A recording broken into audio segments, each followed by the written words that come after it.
Halo, saya Hendriana Fernanda NIM 19104168866 dari Fakultas Ekonomi Manajemen Universitas Pancabakti Pontianak. Baik, dalam video kali ini kita akan bahas ujian akhir semester, di mana mata kuliah di sini yaitu perilaku organisasi. Kita akan bahas dalam mata kuliah perilaku organisasi, di mana dosennya yaitu Adi Mursalin SEMM. Baik, langsung saja yang pertama. Langsung saja kita masuk ke soal yang pertama, di mana di sini pertanyaannya yaitu terdapat beberapa bidang ilmu yang ikut memberikan kontribusinya dalam pengembangan ilmu perilaku organisasi. Sebutkan dan jelaskan bidang-bidang ilmu yang dimaksud. Mengapa bidang ilmu tersebut berkontribusi terhadap perilaku organisasi?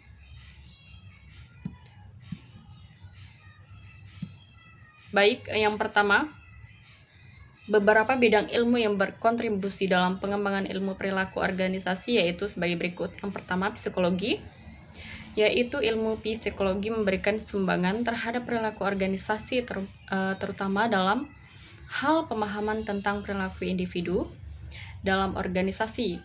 Psikologi, terutama psikologi organisasi, mencoba untuk memahami, meramalkan, dan mengendalikan perilaku seseorang dalam organisasi. Lalu selanjutnya ada sosiologi, yaitu ilmu sosiologi membahas tentang sistem sosialisasi dan interaksi manusia dalam suatu sistem sosial. Sumbangan ilmu sosiologi terhadap perilaku manusia terhadap organisasi, terutama pemahaman tentang perilaku kelompok dan memiliki kebiasaan-kebiasaan yang ada nilai-nilainya. Lalu selanjutnya yang B, sosiologi, yaitu ilmu sosiologi membahas tentang sistem sosialisasi dan interaksi manusia dalam suatu sistem sosial. Sumbangan ilmu sosiologi terhadap perilaku organisasi, terutama pemahaman tentang perilaku kelompok dalam organisasi. Lalu selanjutnya yang C, antropologi, yaitu ilmu antropologi mempelajari tentang interaksi antara manusia dan lingkungannya. Manusia hidup dalam kelompok dan memiliki kebiasaan-kebiasaan dan nilai-nilai yang dianutnya. Lalu kemudian poin C, antropologi, yaitu ilmu antropologi mempelajari tentang interaksi antara manusia dan lingkungannya. Manusia hidup dalam kelompok dan memiliki kebiasaan-kebiasaan dan nilai-nilai yang dianutnya, yang disebut dengan kultur atau budaya. Budaya diwujudkan dalam simbol-simbol kebersamaan kelompok yang direfleksikan dalam bentuk bahasa dan keyakinan. Demikian juga organisasi membentuk budaya tertentu untuk mempengaruhi pola pikir dan perilaku anggota organisasi. Kemudian poin D, yaitu politik, sejarah, dan ekonomi, yaitu ketiga di bidang ilmu ini juga ikut memberikan sumbangan dalam perkembangan ilmu perilaku organisasi. Ilmu politik mempelajari tentang perilaku individu dan kelompok di dalam suatu lingkungan politik. Sumbangan dari ilmu politik terutama dalam proses memengaruhi pengalokasian wewenang dan pengelolaan konflik. Ilmu sejarah memberikan sumbangan tentang sejarah dari pimpinan-pimpinan besar di masa lampau atau keberhasilan dan kegagalannya. Sumbangan dari ilmu ekonomi mencoba menjelaskan perilaku individu ketika mereka dihadapkan pada suatu pilihan, yaitu dalam proses pengambilan keputusan. Lalu soal yang kedua, mengapa perilaku organisasi penting dipelajari oleh mahasiswa manajemen? Apakah perilaku organisasi juga perlu dipelajari oleh manajer sumber daya manusia di suatu perusahaan? Kenapa? Nah, lalu pentingnya mempelajari perilaku organisasi bagi mahasiswa dan manajer sumber daya manusia. Mengatakan pentingnya mempelajari perilaku organisasi karena mau tidak mau banyak masalah dalam organisasi yang membutuhkan pemecahan melalui pendekatan konsep perilaku organisasi. Sebagai gambaran, dapat dilihat dari adanya perubahan yang begitu cepat melanda organisasi, sehingga para manajer dituntut untuk dapat segera menangani perubahan tersebut. Misalnya, manajemen diuji kemampuannya dalam hal merespon globalisasi, mengelola beragam tenaga kerja, meningkatkan kualitas dan produktivitas, memperbaiki keterampilan karyawan, dan mampu menciptakan perilaku yang beretika. Berdasarkan pernyataan tersebut, para manajer diharapkan dapat mempelajari perilaku organisasi karena sangat penting dalam membantu para manajer untuk memperbaiki, mendorong atau merubah perilaku kerja, baik individu, kelompok maupun organisasi secara keseluruhan untuk mencapai tujuan organisasi. Dengan mempelajari perilaku organisasi, maka para manajer memiliki keterampilannya untuk menangani perilaku pegawainya untuk dapat bekerja dengan baik sehingga dapat mencapai efektivitas organisasi. Lalu yang ketiga, sebutkan dan jelaskan prinsip-prinsip dalam perilaku organisasi. Lalu prinsip-prinsip dalam organisasi yaitu terdapat prinsip-prinsip perilaku organisasi antara lain. Yang pertama, poin pertama, manusia berbeda perilakunya karena kemampuannya tidak sama, yaitu perbedaan dan keterbatasan kemampuan akan berpengaruh pada perilaku dan kecerdasan yang dibawa sejak lahir. Hasil didikan dan pengalaman, perbedaan diprediksi akan berpengaruh pada pelaksanaan dan hasil kerja seseorang yang bekerja sama di dalam suatu organisasi. Poin yang B, manusia mempunyai kebutuhan yang berbeda, yaitu manusia berperilaku karena didorong oleh serangkaian kebutuhan, dan setiap orang memiliki kebutuhan yang berbeda dengan kebutuhan orang lain. Tingkah perilakunya, orang yang mengharapkan gaji akan berbeda dengan karyawan yang berkeinginan memperoleh kedudukan agar mendapatkan harga diri di dalam masyarakat. Pemahaman kebutuhan yang berbeda bermanfaat untuk memahami konsep perilaku seseorang untuk prediksi dan menjelaskan perilaku yang berorientasi bertujuan. Poin yang C, orang berpikir tentang masa depan dan membuat pilihan tentang bagaimana bertindak, yaitu kebutuhan dari setiap orang dapat dipenuhi lewat perilakunya masing-masing. Seseorang yang dihadapkan dengan sejumlah kebutuhan yang potensial harus dipenuhi lewat perilaku yang dipilihnya karena ia yakin dapat mengarahkan untuk mendapatkan sesuatu hasil tertentu. Poin yang D, seseorang memahami lingkungannya dalam hubungannya dengan pengalaman masa lalu. Kebutuhannya yaitu memahami lingkungan adalah suatu proses yang aktif di mana seseorang mencoba membuat lingkungannya itu mempunyai arti baginya. Pengalaman dari seseorang sangatlah penting di dalam memberikan sumbangsi pemikiran dan bagaimana seseorang bertindak di dalam suatu organisasi. Jadi lingkungan sangat banyak memberikan objek dan peristiwa ketimbang dengan kemampuan manusia yang dimilikinya untuk memahami objek dan peristiwa tersebut.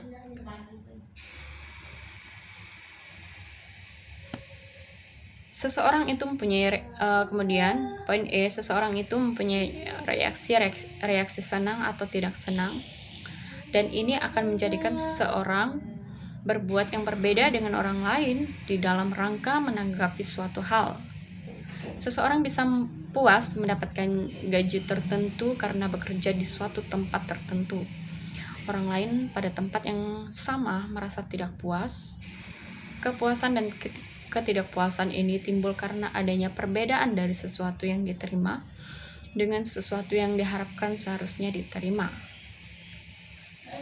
Poin yang berikutnya yaitu yang ke F, banyak faktor yang menentukan sikap dan perilaku seseorang, yaitu adanya perasaan senang dan tidak senang.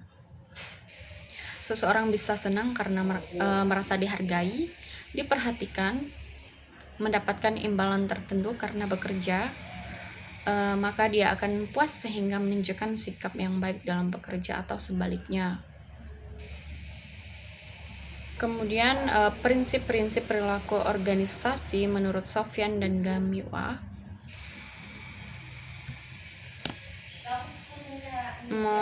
Namun dapat dilakukan oleh pemimpin sehingga terdapat unsur-unsur yang perlu ditimbangkan dalam perilaku organisasi. Yang poin A, aspek psikologis tindakan manusia itu sendiri sebagai hasil studi psikologis. Yang B, poin B, adanya bagian hal lain yang diakui cukup relevan bagi usaha mempelajari tindakan manusia dalam organisasi. Kemudian poin C, perilaku organisasi sebagai suatu disiplin mengakui bahwa individu dipengaruhi oleh bagaimana organisasi diatur dan siapa yang mengawasi mereka. Oleh sebab itu, struktur organisasi memegang peranan penting dalam membahas perilaku organisasi. Kemudian poin D, walau disadari akan adanya keunikan masing-masing individu, perilaku organisasi lebih banyak menekankan pada tuntutan manajer bagi tercapainya tujuan organisasi secara keseluruhan. Lalu pertanyaan yang keempat, isi dari link tersebut menjelaskan tentang tujuan organisasi, memahami kandidat dengan tepat, konflik organisasi, kepuasan kerja, budaya organisasi, serta memahami dan mengetahui potensi kerja karyawan. Ada pula mereka menentukan atau menetapkan aturan dengan jelas supaya dapat memotivasi tujuan berorganisasi. Lalu pertanyaan yang kelima, jika Anda adalah manajer sumber daya manusia di suatu perusahaan, bagaimana saya menerapkan teori-teori perilaku organisasi yang pernah saya pelajari di perusahaan? Jika saya manajer sumber daya manusia dalam suatu perusahaan, saya akan melakukan pendekatan sumber daya manusia atau suportif, yaitu untuk membantu pegawai agar berprestasi lebih baik, menjadi orang yang lebih bertanggung jawab, dan kemudian berusaha menciptakan suasana di mana mereka dapat menyumbang sampai pada batas kemampuan yang mereka miliki sehingga mengarah kepada peningkatan keefektifan pelaksanaan tugas. Lalu yang keenam, soal yang keenam, apakah terdapat pengaruh perilaku organisasi terhadap kinerja karyawan di suatu perusahaan? Coba cari jurnal yang mendukung jawaban saya tersebut. Sebutkan judul jurnal dan jelaskan isi jurnal dalam pembahasannya.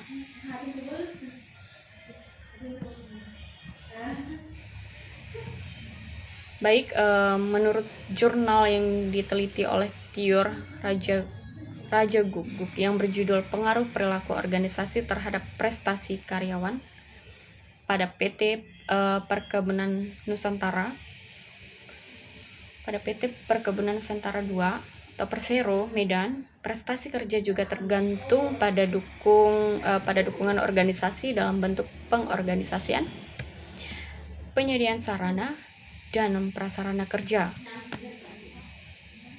kondisi kerja serta syarat kerja. Pengorganisasian dimaksudkan untuk memberi kejelasan bagi setiap unit kerja dan setiap orang tentang sasaran yang harus dicapai dan apa yang harus dilakukan untuk mencapai sasaran tersebut. Lalu pertanyaan yang ke-7, di mana di sini soalnya yaitu ada 2 faktor yang membentuk perilaku individu, sebutkan dan jelaskan. Baik, 2 faktor pembentuk perilaku, faktor internal dan faktor eksternal. Faktor internal yaitu semua faktor yang berasal dari dalam diri individu seperti motivasi, persepsi, minat, kebiasaan dan sebagainya yang mendorong individu berperilaku. Kemudian eksternal, faktor yang berasal dari luar diri individu seperti sosial, budaya, politik dan lingkungan lainnya yang membentuk perilaku individu. Lalu kita masuk ke pertanyaan yang ke-8. Jelaskan hubungan antara nilai-nilai dan perilaku individu. Berikan contoh dalam penjelasan tersebut.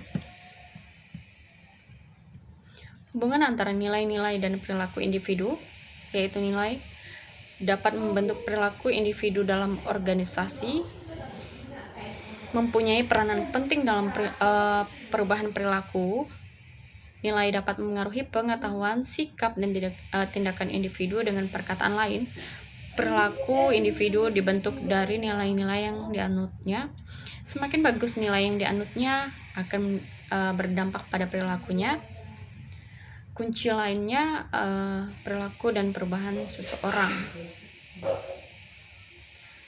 Lalu, perilaku individu dibentuk dari nilai-nilai yang baik, yang tampak maupun yang tidak tampak. Menyatakan nilai adalah kunci lahirnya perilaku dan perbuatan seseorang. Contohnya, seseorang yang memiliki nilai ketakwaan cenderung melakukan hal-hal yang mencapai derajat ketakwaan. Lalu yang ke-9, pertanyaan dari yang ke-9.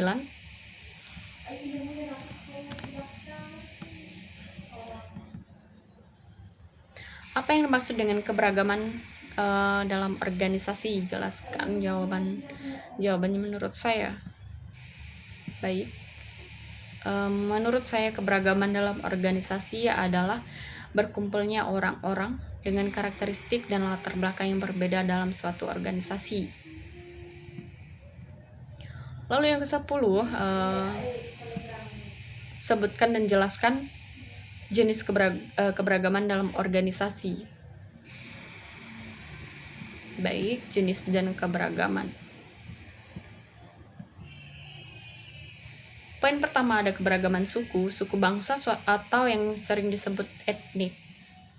Dapat diartikan sebagai pengelompokan atau penggolongan orang-orang yang memiliki satu keturunan. Pengelompokan tersebut ditandai dengan kesamaan budaya, bahasa, agama, hingga perilaku. Baik, poin yang kedua, ada keberagaman agama. Setiap warga negara berhak dan bebas menentukan agama yang akan dianutnya. Kebebasan beragama dijamin dalam Undang-Undang 1945 pasal 29. Baik, poin yang ketiga, keberagaman ras, di mana ras adalah klasifikasi manusia berdasarkan ciri-ciri fisik dan asal-usul geografisnya. Keberagaman ras di Indonesia disebabkan oleh berbagai faktor seperti kedatangan bangsa asing, sejarah penyebaran ras dunia, dan kondisi geografis Indonesia. Lalu yang keempat, keberagaman antar golongan. Indonesia adalah masyarakat multikultural. Keberagaman golongan dapat terjadi akibat hierarki, lapisan atas dan lapisan bawah yang cukup tajam, serta anggota golongan setara dan tidak ada hierarki. Baik, yang ke-11, sebutkan tugas-tugas yang sudah saya kerjakan pada akhir kuliah perilaku organisasi. Jelaskan tugas yang sudah dibuat tersebut.